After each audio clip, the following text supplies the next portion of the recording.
आत्मा की दास्तान में आपका स्वागत है। यहाँ हर कहानी सिर्फ एक कहानी नहीं, बल्कि एक ऐसा रहस्य है जो आपकी नींद उड़ा देगा। अगर दिल कमजोर है, तो आगे बढ़ने से पहले एक बार सोच लीजिए। बेलमोर स्ट्रीट वाला घर 3 साल से खाली पड़ा था।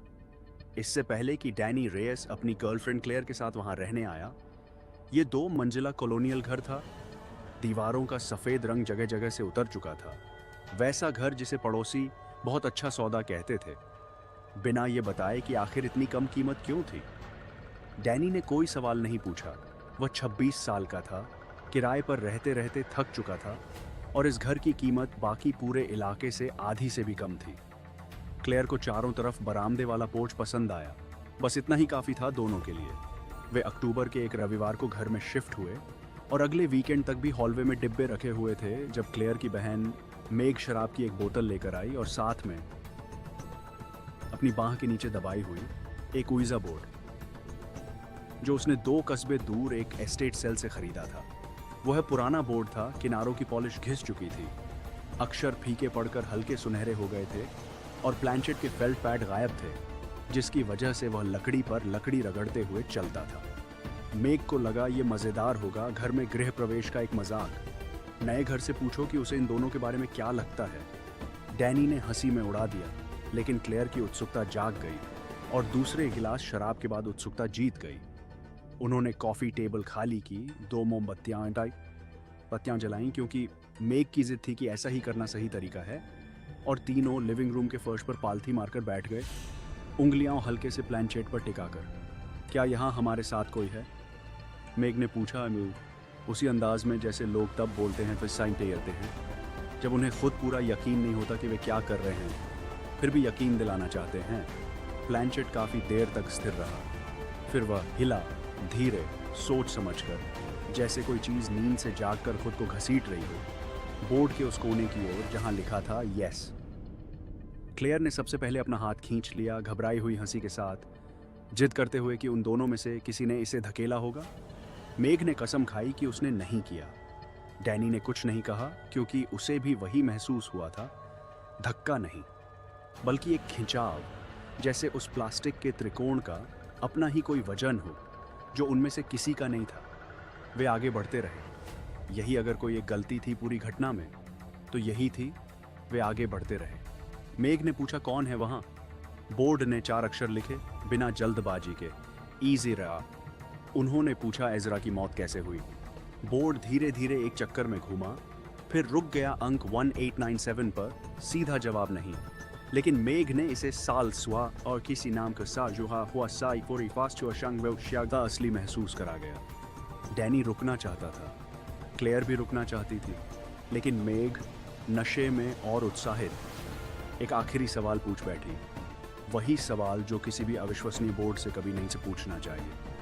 क्या तुम हमें नुकसान पहुंचाना चाहते हो? प्लैंचेट यस या नो की तरफ वह नहीं गया। वह तेजी से फिसलकर बोर्ड के किनारे से बाहर गिर पड़ा, फर्श पर खटखटाहट के साथ। ठीक उसी पल दोनों मोमबत्तियां एक साथ बुझ गईं। हालांकि कमरे में कोई हवा का झोंका नहीं था। लगभग 1 पूरे मिनट तक कोई कुछ नहीं बोला। फिर मेग ने सस्ती शराब का मजाक बनाया और उन्होंने बोर्ड को हॉल की अलमारी में रख दिया और उस रात दोबारा उसे नहीं छुआ। पहले कुछ दिनों तक कुछ नहीं हुआ, और डैनी ने खुद को समझाया कि वह पूरी शाम बस 3 थके हुए लोगों की कहानी थी, जिन्होंने बहुत ज़्यादा शराब पी ली थी और एक दूसरे की कल्पना को हवा दे दी थी। लेकिन क्लेयर ठीक से सोना बंद कर बैठी। उसने बताया कि वह हर रात ठीक 3:17 बजे जाग जाती है, बिना नागा, और उसे यकीन होता है कि किसी ने आंख खुलने से ठीक पहले उसका नाम पुकारा था।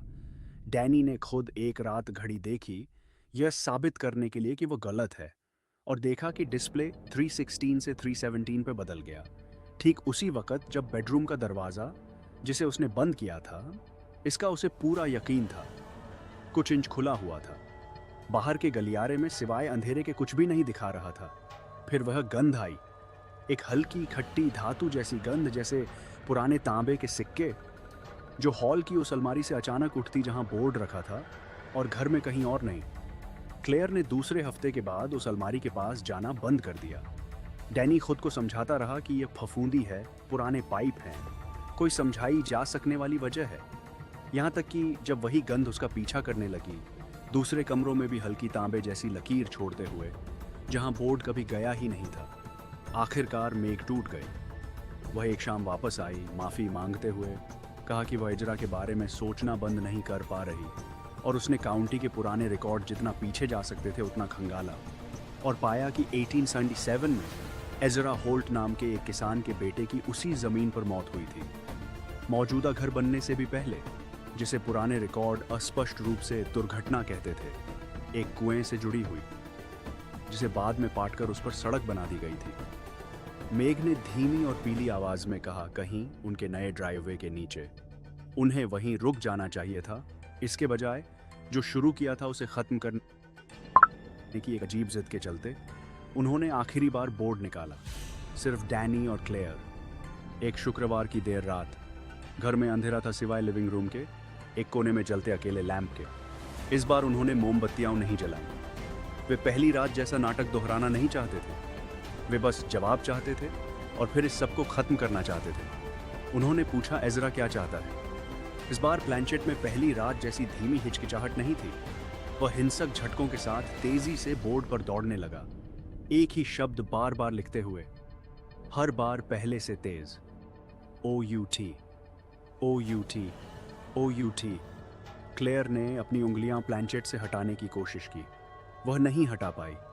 उसका हाथ लकड़ी से चिपका रह गया, जैसे दूसरी तरफ से किसी चीज ने उसे जकड़ लिया हो। और डैनी ने देखा उसकी उंगलियों के पोर सफ़ेद पड़ते जा रहे थे, बांध कांप रही थी, सांसें छोटी छोटी और घबराई हुई चल रही थी, जबकि प्लैंचेट उसकी उंगलियों को बोर्ड पे एक ऐसे पैटर्न में घसीट रहा था जो न तो इतना तेज था और न इतना सोच समझकर किया गया कि उनमें से कोई इसे खरोच चला रहा हो। फिर जितनी अचानक ये शुरू हुआ था उतनी ही अचानक रुक गया। क्लेयर का हाथ आज़ाद हो गया। प्लैंचेट बोर्ड के ठीक बीच में निश्चल पड़ा रहा और कोने में जलता लैंप, कमरे की इकलौती रोशनी, एक बार टिमटिमाया, फिर दूसरी बार और बुझ गया, दोनों को इतने घने अंधेरे में डुबोकर कि कोई भी 2 फुट दूर बैठे दूसरे की परछाई तक नहीं देख पा रहा था। उसी अंधेरे में डैनी को सांसें सुनाई दी, जो न उसकी थीं न क्लेयर की, धीमी, गीली, सोच समझकर ली गई सांसें, जो हॉल की उसी अलमारी की दिशा से आ रही थीं जहां बोर्ड ने घर में अपने पहले 2 हफ्ते बिताए थे। उन्होंने ये देखने का इंतजार नहीं किया कि वह क्या था। उन्होंने सिर्फ याद और स्पर्श के सहारे सामने का दरवाजा ढूंढ निकाला, और उस रात और अगली रात भी वे वापस अंदर नहीं गए। बोर्ड लिविंग रूम के फर्श पर वहीं पड़ा रह गया जहां उन्होंने उसे छोड़ा था। तब से न किसी ने उसे छुआ है, और आज भी दोनों में से कोई ये नहीं बताता कि अगर कोई उसे छू ले तो क्या होगा। ऐसा उन्हें क्या लगता है?